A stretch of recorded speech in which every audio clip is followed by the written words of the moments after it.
Diary entry, Sunday the 13th of July, 1899. I came out here thinking that I'd write about sunrises over wheat fields and the noble march of progress. I thought I'd be documenting history. I didn't think I'd be swallowed by it. Back in Portland, we had noise and smoke and 1,000 strangers pressed close, but Bylines had the courtesy to stay behind closed doors. Out here, it's raw, it's hungry. Life doesn't whisper, it howls. I keep asking myself what I thought I was doing. Like there's some answer that will make it all make sense. But all I remember is the pounding in my chest, the heat in my hands. She was one of them, the brood. She smelled like rot and mud and old blood. They had dragged me out of my office, tied me up like livestock, beat me until I could taste the blood in my own mouth, and left me in a graveyard, like a warning, like a joke. So when that woman, one of them, turned tail and ran that day at Shady Bell, I didn't think, I didn't remember that I don't know how to use a shotgun. I didn't care that my legs still shook from what they did to me. I just grabbed the damn thing and ran after her, screaming like a lunatic. Then the shot rang out. Not mine. I never even touched the trigger. I just heard it, felt the heat, bite, and suddenly the world tilted. The trees spun.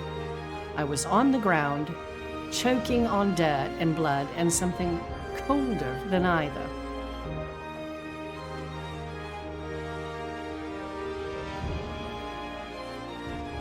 I could have died, and for what?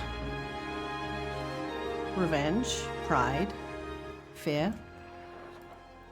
There was a moment lying there where I felt nothing, just this awful, heavy stillness, like the earth had swallowed me whole, and in that stillness I realized I wanted to kill her. Not stop her, not protect anyone, just kill. I wanted her to hurt the way they had hurt me. And that thought, that's the part that frightens me the most, because if I carry that inside of me, that rage, that kind of darkness, what else might I be capable of? They made me a victim, and I almost let them make me a monster too. I came here to write the truth, but now I don't even know if I trust the person holding the pen anymore.